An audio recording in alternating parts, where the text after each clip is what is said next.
எல்லாருக்கும் வணக்கம். மீண்டும் மெய்ப்பொருள் காண்க தளத்திற்கு எல்லாரையும் நான் வரவேற்கிறேங்க. முதல்ல நம்ம இன்னைக்கு முக்கியமான செய்தி அப்படின்னு எடுத்துக்கிட்டோம்னா, ட்ரம்ப் அவர்கள் நேற்று காங்கிரஸ்ல ஈரானுடனான போர் வெற்றிகரமா முடிஞ்சிருச்சு. டெட்லைன் 60 நாளுக்குள்ள நாங்க இதை சக்சஸ்ஃபுல்லா முடிச்சிட்டோம் அப்படின்னு சொல்லி காங்கிரஸ்ல சொல்லியிருக்காங்க. அதனால நேற்று யூஎஸ் மார்க்கெட் மேக்சிமம் ஒரு 1.62% வரைக்கும் அப்பு டவ்.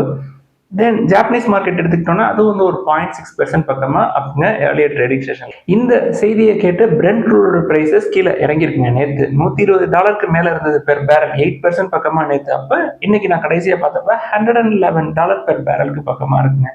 தென் டாலருக்கு எகெயின்ஸ்டா இந்தியன் ருபி நேற்று all time low, fresh low போச்சுங்க. இன்னைக்கு 94.87 இந்தியன் ருபீஸா இருந்தது ஒரு யூஎஸ் டாலர். பிரெண்ட் க்ரூடோட பிரைசஸ் இன்னும் கீழே இறங்கணும் அப்படின்னா யூஎஸும் ஈரானும் சுமூகமா பேச்சுவார்த்தை நடத்தி ஒரு முடிவுக்கு வரணுங்க. இது இன்னைக்கோ நாளைக்கோ நடக்கக்கூடிய செய்தி கிடையாது, இது எல்லாருக்குமே தெரிஞ்ச செய்தி தான். அது போக ட்ரம்ப் அவர்கள் ஈரான் அமெரிக்கா கூட டீல் போட்டுக்கிறதுக்கு விருப்பப்பட்டு இருக்கிறாங்க அப்படின்ற மாதிரி ஒரு செய்திகளை தொடர்ந்து சொல்லிக்கிட்டே தாங்க இருக்கிறாரு. பேச்சுவார்த்தை நடக்கணும், எல்லாம் ஒரு முடிவுக்கு வரணும், இதெல்லாம் கொஞ்சம் காலங்கள் எடுக்குங்க. தென் இந்திய சந்தையை பொறுத்த வரைக்கும் நேற்று எஃப்ஐஐஸ் அக்ரஸிவா வித்துருக்காங்க. ஒரு 8047 crores worth of shares cash செக்மெண்ட்ல நெட் செல்லர்ஸா இருந்திருக்காங்க. நேற்று தான் ஏப்ரலை பொறுத்த வரைக்கும் லாஸ்ட் ட்ரேடிங் செஷனுங்க. ஏப்ரல்ல மட்டுமே கேஷ் செக்மெண்ட்ல ஒரு 60,000 crores பக்கமா எஃப்ஐஐஸ் நெட் செல்லர்ஸா இருந்திருக்காங்க.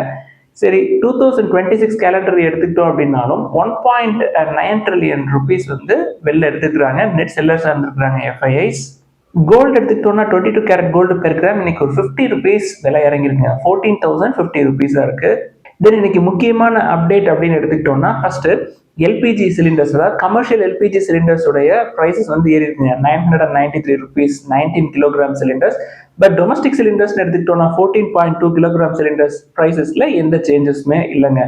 அடுத்த டொயோட்டா எடுத்துக்கிட்டோம்னா இந்தியாவில் குறிப்பா மகாராஷ்டிரால ஒரு $1.9 பில்லியன் வரைக்கும் இன்வெஸ்ட் பண்ணுவோம் அப்படின்னு சொல்லியிருக்காங்க. எதுக்கு அப்படின்னா 3 வெஹிக்கிள் அசம்பிளி பிளான்ட் நாங்கள் மகாராஷ்டிராவில் செட்டப் பண்ணுவோம் அப்படின்னு சொல்லியிருக்காங்க. அதாவது ஏற்கனவே டொயோட்டாக்கு சவுத் இந்தியாவில் 3 பிளான்ட் இருக்குங்க. அது போக இன்னொரு 3 அசம்பிளி பிளான்ட் நாங்கள் செட்டப் பண்ணுவோம் அப்படின்னு சொல்லியிருக்காங்க. இது எப்போ முடியும் அப்படின்னா ஃபினான்ஷியல் இயர் 30க்குள்ள முடிகிற மாதிரி தெரியுதுங்க. இந்த இன்வெஸ்ட்மெண்ட்ஸோட முக்கியமான நோக்கம் என்ன அப்படின்னா, டொயோட்டா பொறுத்த வரைக்கும் இப்போ இருக்கிற கெப்பாசிட்டி மாதிரி அவங்களுடைய கெப்பாசிட்டியை 3 மடங்கு நாங்கள் ஏற்றுவோம் அப்படின்னு சொல்லியிருக்காங்க. ஸோ 2030 அவங்களுடைய கெப்பாசிட்டி அப்படின்றது 1 மில்லியன் யூனிட்ஸா இருக்குங்க ஒரு வருஷத்துக்கு. தென் டொயோட்டா கிர்லாஸ்கருடைய சேல்ஸ் நம்பர்ஸ் எடுத்துக்கிட்டோம்னா ஏப்ரலை பொறுத்த வரைக்கும் டோட்டல் சேல்ஸ் ஒரு 17% இருக்கு இயர் ஆன் இயர் பேசிஸ்ல.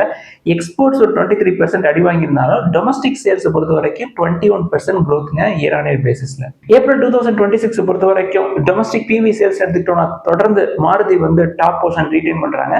தென் ஹியூண்டாய் மஹேந்திராவெல்லாம் பின்னாடி தள்ளிட்டு டாடாஸ் நம்பர் 2 ஸ்பாட்க்கு வந்திருக்காங்க. டாடா மோட்டார்ஸ் பேசஞ்சர் வெஹிக்கிள் அப்படின்னு எடுத்துக்கிட்டோம்னா உங்களுடைய டோட்டல் சேல்ஸ் 31.1% இருக்குங்க இயர் ஆன் இயர் பேசிஸ்ல. அதாவது domestic plus international business. Then Tata Motors passenger வெஹிக்கிளுக்கு கீழே வர டாடா மோட்டார்ஸ் எலக்ட்ரிக் மொபைலிட்டி எடுத்துக்கிட்டோம்னா, அதாவது இவி சேல்ஸ் 72% இருக்கு இயர் ஆன் இயர் பேசிஸ்ல. தென் மஹேந்திரா எடுத்துக்கிட்டோம்னா ஏப்ரல் பொறுத்த வரைக்கும் டோட்டல் சேல்ஸ் ஒரு 14% ஏறி இருந்தாலும் இயர் ஆன் இயர் பேசிஸ்ல. முக்கியமா மஹிந்திரா பொறுத்த வரைக்கும் எஸ்யூவிஸ் தானே அவங்க ரொம்ப ஸ்ட்ராங்கா இருப்பாங்க. எஸ்யூவிஸோட சேல்ஸ் அப்படின்றது 7.65% இருக்குங்க இயர் ஆன் இயர் பேசிஸ்ல. கொஞ்சம் ஸ்லோ டவுன் ஆயிருக்கு அப்படின்னு எடுத்துக்கலாம். தென் ஹியூண்டாய் எடுத்துக்கிட்டோம்னா உங்களுடைய டோட்டல் சேல்ஸ் ஏப்ரல் 2026ல 17% ஏறி இருக்கு. தென் கமர்ஷியல் வெஹிக்கிள்ஸ் எடுத்துக்கிட்டோம்னா டாடா மோட்டார்ஸ் கமர்ஷியல் வெஹிக்கிள்ஸ் ஸ்ட்ராங்கான நம்பர்ஸ் காட்டிருக்காங்க ஏப்ரல் 2026ல. டொமஸ்டிக் இன்டர்நேஷனல் பிசினஸ் ரெண்டுமே நல்லா பெர்ஃபார்ம் பண்ணிருக்காங்க. டொமஸ்டிக் பிசினஸ் எடுத்துக்கிட்டோம்னா ஒரு 28% க்ரோத்துங்க இயர் ஆன் இயர் பேசிஸ்ல. தென் என்எஸ்டிஎல் Q4 பெர்ஃபார்மன்ஸ் எடுத்து பார்த்தோம்னா நெட் ப்ராஃபிட் ஒரு 8.4% தாங்க இருக்கு இயர் ஆன் இயர் பேசிஸ்ல. சரி, எவ்வளவு ப்ராஃபிட் பண்றாங்க அப்படின்னு பார்த்தா 90.3 crores ப்ராஃபிட் பண்ணிருக்காங்க. டோட்டல் கன்சாலிடேட்டட் இன்கம் அப்படின்னு எடுத்துக்கிட்டோம்னா ஒரு 23.6% ஏறி இருக்குங்க. அதாவது என்எஸ்டிஎல் பொறுத்த வரைக்கும் நிறைய வேல்யூவேஷன் கொடுத்துருக்கோம், அந்த வேல்யூவேஷனுக்கு ஏற்ற மாதிரி ரிசல்ட்ஸ் இல்லை அப்படின்றது என்னுடைய கருத்து. ஓவராலா ஃபினான்ஷியல் இயர் 26 எடுத்துக்கிட்டோம்னா அவங்களுடைய நெட் ப்ராஃபிட் ஒரு 10.8% ஏறி இருக்குங்க ஃபினான்ஷியல் இயர் 25 கம்பேர் பண்றப்ப. டோட்டல் இன்கம் வெறும் 8.1% தான் ஏறி இருக்கு ஃபினான்ஷியல் இயர் 25 கம்பேர் பண்றப்ப. 26ல ஷேர் ஹோல்டர்ஸ்க்கு டிவிடெண்ட் அனௌன்ஸ் பண்ணிருக்காங்க ₹4 பெர் ஷேர். வாரா எனர்ஜிஸ் எடுத்துக்கிட்டோம்னா நெக்ஸ்ட் 18 to 24 monthsல ஒரு 30,000 crore வரைக்கும் நாங்கள் கேபெக்ஸ் எடுப்போம் அப்படின்ற மாதிரி ஒரு திட்டம் அறிவிச்சிருக்காங்க. அதாவது கம்பெனியோட கோர் பிசினஸ் அப்படின்றது சோலார் மாடியூல்ஸ் தாங்க அவங்க ரெடி பண்ணுவாங்க. But beyond their core business, அதாவது சோலார் மாடியூல்ஸ் ரெடி பண்ணுறது போக அதர் பிஸ்னஸஸ்லையும் நாங்கள் எக்ஸ்பேண்ட் ஆகும் அப்படின்னு சொல்கிறாங்க. அதாவது complete clean energy platform develop பண்ணுவோம் அப்படின்னு சொல்லியிருக்கிறாங்க. அதாவது செல்ஸு, தென் பேட்டரிஸ் அதெல்லாம் ரெடி பண்ணுறதுக்கான திட்டத்தை பற்றி நம்ம ஏற்கனவே பேசியிருக்கோம். ஃபாரின் எனர்ஜிஸை பொறுத்த வரைக்கும் நல்ல வேல்யூவேஷன் தாங்க இருக்கும், ரொம்ப ஓவர் வேல்யூலாம் இருக்காதுங்க. நெக்ஸ்ட் 24 monthsல 30,000 crore கேபெக்ஸ்லாம் எடுப்போம் அப்படின்னு சொல்லியிருக்காங்க இல்லையா. ஸோ நேற்று மார்க்கெட்டில் 10% பக்கமாக அடிச்சிருந்தாங்க. விருப்பப்படுறவங்க நேற்றே அதை பிடிச்சிருக்கலாங்க. என்னைக்கு எல்லாரும் விட்டுட்டு ஓடுறாங்களோ அன்னைக்கு தாங்க வந்து லாங் டேர்ம் இன்வெஸ்டர்ஸ் அந்த பங்கை பார்க்கணும். டெக் மஹேந்திரா எடுத்துக்கிட்டோம்னா கனடா நாட்டை சேர்ந்த அலோரி டெக்னாலஜிஸில் ஒரு 85% வரைக்கும் ஸ்டேக் எடுக்கிறதுக்கு ஒரு அக்ரிமெண்ட் சைன் பண்ண மாதிரி தெரியுதுங்க. இதுக்காக கம்பெனி வந்து ஒரு 171 crores இன்வெஸ்ட் பண்ணுறாங்க. இந்த அக்விசிஷன் சக்ஸஸ்ஃபுல்லாக முடியுது அப்படின்னா அவங்களுடைய பிஎஃப்எஸ்ஐ செக்மெண்ட் வந்து ஸ்ட்ரென்தன் ஆகும் அப்படின்னு எக்ஸ்பெக்ட் பண்ணுறாங்க. ரிமைனிங் 15% டெக் மஹேந்திரா எடுத்துருவாங்க அப்படின்ற மாதிரி செய்திகள் கிடைச்சிருக்குங்க நெக்ஸ்ட் 3 to 4 yearsல. தென் வோடஃபோன் ஐடியா நிறுவனம் எடுத்துக்கிட்டோம்னா டோட் வந்து அவங்களுடைய ஏஜிஆர் டியூஸை குறைச்சிருக்காங்க. ஒரு 27% வரைக்கும் குறைச்சிருந்தாங்க. அதாவது 87,695 crore அந்த ஏஜிஆர் டியூஸை வந்து 64,046 crores குறைச்சிருக்காங்க.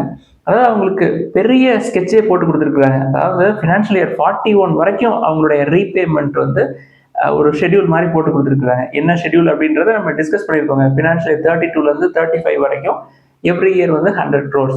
அதுக்கப்புறம் ஃபினான்ஷியல் இயர் 36லேருந்து 41 வரைக்கும் ரிமைனிங் பேலன்ஸை ஈக்குவல் இன்ஸ்டால்மெண்ட்ஸாக வோடஃபோன் ஐடியா கொடுக்கணும் அப்படின்ற மாதிரி செட்டில்மெண்ட்லாம் போட்டு கொடுத்துருக்குறாங்க.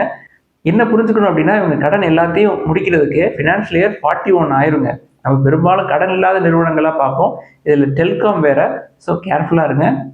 இந்தியன் ஹோட்டல்ஸ் எடுத்துக்கிட்டோன்னா அவங்களுடைய ஹோம் ஸ்டே பிஸ்னஸஸை எக்ஸ்பேண்ட் பண்ணுறாங்க. குறிப்பாக சொல்லணும் அப்படின்னா ரீசெண்டாக அந்தமான் அண்ட் நிக்கோபார் ஐலாண்ட்ஸில் bungalows clusters of bungalows 10 numbers of பங்களாஸ்க்கான ஒரு அக்ரிமெண்ட் வந்து சைன் பண்ணியிருக்காங்க. ஆப்ரேஷன்ஸ் அப்படின்னு எடுத்துக்கிட்டோம்னா நெக்ஸ்ட் 1 yearல இந்த பங்களாஸ் எல்லாமே வந்து ஆப்ரேஷன்ஸ்க்கு வந்துருங்க. ஓவராலாக அவங்களுடைய ஹோம் ஸ்டே பிஸ்னஸ்ன்னு எடுத்துக்கிட்டோம்னா 185 ப்ராப்பர்ட்டிஸ் இருக்குங்க இப்போ. தென் 185 ப்ராப்பர்ட்டிஸ் வந்து பைப்லைனில் இருக்குது. வேதந்தா குழுமம் எடுத்துக்கிட்டோம்னா அவங்களுடைய டிமர்ஜ்டு என்டிட்டிஸ் எல்லாமே வந்து மிட் ஆஃப் ஜூனில் லிஸ்ட் ஆகும் அப்படின்ற மாதிரி செய்திகள் கிடைச்சிருக்கு. இந்துஸ்தான் ஜிங்க் என்ன சொல்கிறாங்க, அவங்களுடைய மெட்டல்ஸ் போர்ட்ஃபோலியோவில் 3 new metals, rare earth metals வந்து நாங்கள் எங்களுடைய போர்ட்ஃபோலியோவில் ஆட் பண்ணுவோம் நெக்ஸ்ட் 5 yearsல அப்படின்னு சொல்கிறாங்க. அது போக எங்களுடைய பைப்லைனில் 10 மைனிங் பிளாக்ஸ் இருக்குது அப்படின்ற ஒரு அப்டேட் கொடுத்துருக்குறாங்க இந்துஸ்தான் ஜிங்க். பஜாஜ் ஆட்டோ எடுத்துக்கிட்டோம்னா ஷேர் பைபேக் ப்ரொபோசலை போர்டுகிட்ட சப்மிட் பண்ணுற மாதிரி தெரியுதுங்க. ஏற்கனவே ஒரு 4,000 crore பைபேக் பண்ணாங்க 2024ல். ஒரு ஷேர் வந்து 10,000 அப்படின்ற மேனிக்கு. ஸோ மறுபடியும் பைபேக் வர்றதுக்கான வாய்ப்புகள் இருக்குது. இந்தியா பொறுத்த வரைக்கும் ETF எக்ஸ்சேஞ்ச் ட்ரேடட் ஃபண்ட்ஸில் இன்ஃப்ளோ அப்படின்றது ரெக்கார்ட் ஹைங்க. ஃபினான்ஷியல் இயர் 26ல் 1.8 lakh crores ETF-குள்ள இன்ஃப்ளோ இருந்திருக்கு. அதாவது இதில் மோர் தென் 50% எதில் தான் போயிருக்கு அப்படின்னா gold and silver exchange traded ஃபண்ட்ஸ்குள்ள தான் இன்ஃப்ளோ இருந்திருக்கு. முத்தூட் மைக்ரோஃபின் எடுத்துக்கிட்டோம்னா அவங்களுடைய பிஸ்னஸ் அப்டேட் கொடுத்துருக்காங்க Q4 ஃபினான்ஷியல் இயர் 26க்கு. அவங்களுடைய அசெட் அண்டர் மேனேஜ்மெண்ட் அப்படின்றது 13% க்ரோ ஆயிருக்குங்க. Q4 ஃபினான்ஷியல் இயர் 26ல் ஒரு 13,006 crores இருக்குது. கலெக்ஷன் எஃபிஷியன்சி இம்ப்ரூவ் ஆயிருக்குன்னு சொல்லியிருக்காங்க. 96.43% இருக்குங்க Q4 ஃபினான்ஷியல் இயர் 26ல். இது 93.07% இருந்திருக்கு Q4 ஃபினான்ஷியல் இயர் 25ல். பட் ஓவராலாக ஃபினான்ஷியல் இயர் 26ன்னு எடுத்துக்கிட்டோம்னா டிஸ்பர்ஸ்மெண்ட் 6% தாங்க ஏறி இருக்கு. மிட் சிங்கிள் டிஜிட் தான். என்ன காரணம் அப்படின்னா மைக்ரோ ஃபைனான்ஸ் செக்டரை பொறுத்த வரைக்கும் ஒரு டெலிக்வன்ஸ் இருந்தது, அதனால ரொம்ப காஷியஸாக டிஸ்பர்ஸ்மெண்ட் பண்ணியிருக்காங்க அப்படின்னு எடுத்துக்கலாம். இனி வரக்கூடிய காலங்களில் ஃபினான்ஷியல் இயர் 27 அண்ட் 28ல் அக்ரெசிவாக டிஸ்பர்ஸ்மெண்ட் இருக்கும். என்சிடிஸ் மூலமாக ஃபண்ட் ரைஸ் பண்ணுவோம் அப்படின்னு சொல்லியிருக்காங்க. அது போக முத்தூட் மைக்ரோஃபினுடைய பேரண்ட் கம்பெனியான முத்தூட் ஃபின்கார்ப் IPO லான்ச் பண்ணுறதுக்கான வேலையில ஈடுபட்டு இருக்காங்க அப்படின்னு நம்ம ஏற்கனவே சொல்லியிருந்தோம்.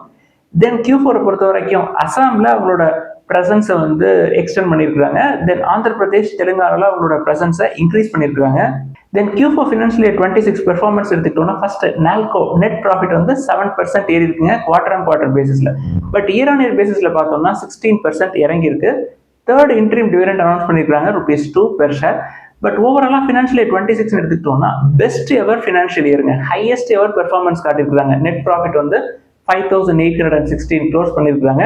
இது வந்து ஃபினான்ஷியல் இயர் 25 கம்பேர் பண்ணுறப்ப 9.22% அதிகங்க. இண்டஸ் டவர்ஸோட Q4 ஃபினான்ஷியல் இயர் 26 ரிசல்ட்ஸ் எடுத்துக்கிட்டோம்னா ரெவன்யூ ஒரு 5% ஏறினாலும் நெட் ப்ராஃபிட் அப்படின்றது ஆல்மோஸ்ட் ஃபிளாட்டாக தாங்க இருக்கு. ஷேர் ஹோல்டர்ஸ்க்கு டிவிடெண்ட் அனௌன்ஸ் பண்ணியிருக்காங்க ₹14 per share. ஓவராலாக ஃபினான்ஷியல் இயர் 26 எடுத்துக்கிட்டோம்னாலும் ப்ராஃபிட் ஆஃப்டர் டேக்ஸ் ஒரு 28% அடி வாங்கியிருக்குங்க. ரெவன்யூ கன்சாலிடேட்டட் பேசிஸில் ஒரு 8% ஏறினாலும் கூட நம்ம இதுக்கு தாங்க திருப்பி சொல்லுவோம், டவர் பிஸ்னஸ், டெலிகாமு, கம்யூனிகேஷன் இது எல்லாமே காஸ்ட்லியான பிஸ்னஸ், செலவுகள் நிறையா இருக்கும் அப்படின்னு சொல்லுவோம் இல்லையா. ஈஸா ஸ்மால் ஃபைனான்ஸ் பேங்க் எடுத்துக்கிட்டோம்னா கம்பெனி வந்து Q4 பொறுத்த வரைக்கும் ஃப்ரம் லாஸ் டு ப்ராஃபிட் வந்திருக்காங்க. அதாவது Q4 ஃபினான்ஷியல் 25 ஒரு 183 crores லாஸ் எடுத்தவங்க இப்போ ஒரு 24 crores ப்ராஃபிட் எடுத்துருக்காங்க. அவங்களுடைய டோட்டல் பிசினஸ் அப்படின்றது ஒரு 14.8% ஏறி இருக்குங்க இயர் ஆன் இயர் பேசிஸ்ல 48,276 crores இருக்கு. கம்பெனியை பொறுத்த வரைக்கும் ப்ராஃபிட்க்கு வந்ததுக்கு முக்கியமான காரணம் என்ன அப்படின்னா ரெண்டு விஷயங்க. முதல் விஷயம் வந்து பெரும்பாலும் ஸ்மால் ஃபைனான்ஸ் பேங்க் எல்லாமே அவங்களுடைய கோர் பிசினஸ் அப்படின்றது மைக்ரோ ஃபைனான்ஸ் பிசினஸ் தான். லாஸ்ட் 1 இயர்ல அவங்களுடைய மைக்ரோ லோன் போர்ட்ஃபோலியோவை அக்ரெசிவா குறைச்சிருக்காங்க. அதாவது 47%ல இருந்து 39% குறைச்சிருக்காங்க.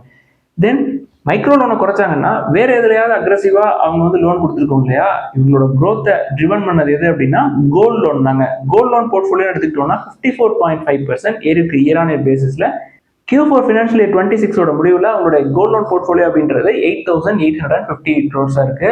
அடுத்து இன்னைக்கு ஒரு சில கேள்விகளை மட்டும் பார்ப்போங்க. ஃபர்ஸ்ட் டாடா மோட்டார்ஸ் பத்தி எழுதியிருக்காங்க. Tata Motors passenger vehicle, Tata Motors commercial vehicle, இது ரெண்டுமே வந்து எந்த லெவல் வரைக்கும் நம்ம பார்க்கலாம் அப்படின்னு சொல்லி எழுதியிருக்காங்க. டாடா மோட்டார்ஸ் கமர்ஷியல் வெஹிக்கிள் பொறுத்தவரை கொஞ்சம் ரேலி ஆயிடுச்சுங்க. ரேலி ஆகி கீழே வந்துகிட்டு இருக்கு. தென் டாடா மோட்டார்ஸ் பேசஞ்சர் வெஹிக்கிள் எடுத்துக்கிட்டோம்னா ரொம்ப பெருசா ரேலி எல்லாம் இல்லைங்க. ஏற்கனவே லோயர் லெவல்ல தான் இருக்கு. ரெண்டுமே ரொம்ப ஓவர் வேல்யூ சைட்ல எல்லாம் இல்லைங்க.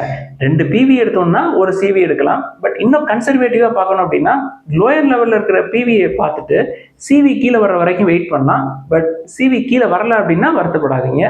தென் கன்கார்ட் பயோடெக் பத்தி எழுதியிருக்கிறாங்க. ஒரு ஸ்மால் சைஸ் கம்பெனிங்க, ஒரு 10,000 crore market cap company, 40 times earningsங்க. அட்வான்டேஜ் என்ன அப்படின்னா ஆல்மோஸ்ட் டெட் ஃப்ரீ.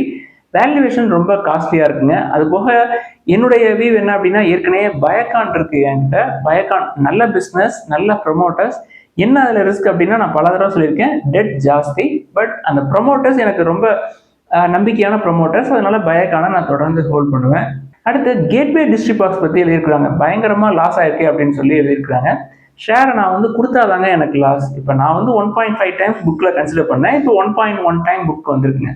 என்னுடைய வியூ என்ன அப்படின்னா நான் நல்ல வேல்யூவேஷன் எடுக்கிறேன் அப்படின்னா அது அங்கிருந்து அப்படியே மேலே போகும் அப்படின்லாம் கிடையாதுங்க. அங்கிருந்து ஒரு 50% கூட கீழே விடலாம். பட் எனக்கு இன்னும் 50%லாம் கீழே வரல.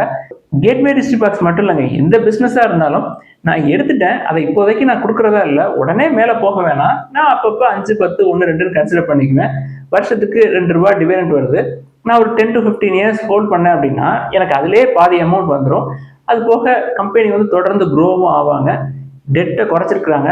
உள்ள ஸ்னோமேன் லாஜிஸ்டிக்ஸ்னு ஒரு பிஸ்னஸ் இருக்கு. ஸோ ஒரு ஷேரை கன்சிடர் பண்ணுறதுனால எனக்கு 2 பிஸ்னஸ் கிடைக்குது. ப்ளஸ் லாஜிஸ்டிக் பிஸ்னஸும் கூட. லாஜிஸ்டிக்ஸில் எனக்கு இதை விட நல்ல வேல்யூவேஷனில் எதுவும் கிடைக்கல. ரயில் லாஜிஸ்டிக்ஸும் கூட நல்ல பெர்ஃபார்மன்ஸ் இருக்கும் ஃபியூச்சரில் நெக்ஸ்ட் 6 to 10 yearsல அப்படின்றதுக்காக தான் நம்ம கேட்வே டிஸ்ட்ரிபாக்ஸை பார்த்தோம்.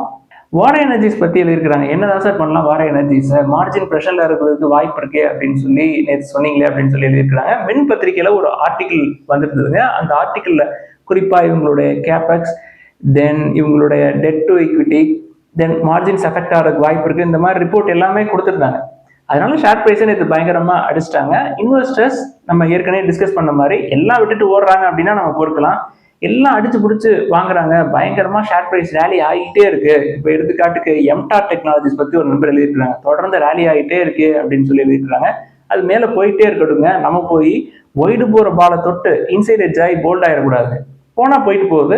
லோயர் லெவல்ல நம்ம பிடிக்கிறதுக்கு ட்ரை பண்ணலாம். எல்லாரும் ஒரு ஸ்டாக்கை போய் அடிச்சு பிடிச்சி வாங்குறாங்க அப்படின்னா அந்த கும்பலுக்குள்ள போய் நம்ம மாட்டிக்கூடாதுங்க. எல்லாம் தூக்கி போடுவாங்க லோயர் லெவல்ல, அன்னைக்கு பொறிக்கலாம். அடுத்து HDFC லைஃப் இன்சூரன்ஸ் பத்தி எழுதியிருக்காங்க. சார் 52 week லோ பக்கமா இருக்கு அப்படின்னு சொல்லி. 52 week லோ அப்படின்றது ஒரு மெட்ரிக்ஸ் கிடையாதுங்க. அது ஒரு வேல்யூவேஷன் மெட்ரிக்ஸே கிடையாது. வேல்யூவேஷன் ஜாஸ்திங்க, 60 times விட அதிகம். ஸோ இன்னுமே வெயிட் பண்ணலாம். 30 times வந்தா பார்த்துக்கலாம். இப்போதைக்கு ஐசிஐசிஐ லம்பார்டு ஒரு 35 times ஏர்னிங்ஸ்க்கு கீழே தான் இருக்கு. அது வரைக்கும் அதை பார்க்கலாம் அப்படின்றது என்னுடைய கருத்து. தென் NSDL, CDSL பத்தி கேட்டிருக்காங்க. ரெண்டுமே காஸ்ட்லியான பிசினஸ் தாங்க. நம்ம NSDL உடைய பெர்ஃபார்மன்ஸ் இன்னைக்கு பார்த்தோம் இல்லையா, நம்ம கொடுத்த வேல்யூவேஷனுக்கு ஈக்குவலண்டா அங்க பெருசா ஒன்றும் இம்ப்ரூவ்மெண்ட் இல்லைங்க. ஹையர் சிங்கிள் டிஜிட் தான் அவங்களுடைய growth. வெறும் 90 crores தான் ப்ராஃபிட் பண்ணியிருக்காங்க. இப்போ கொடுத்துருக்க வேல்யூவேஷனே ஜாஸ்தி அப்படின்றது என்னுடைய கருத்து. இதெல்லாம் தாங்க இந்த பதிவில் முக்கியமாக டிஸ்கஸ் பண்ணணும்னு நினைச்சோம். முதலீடுகளில் ஏதாவது சந்தேகங்கள், கேள்விகள் இருந்தால் எல்லாத்தையும் எழுதுங்க. எல்லாருக்கும் நன்றி.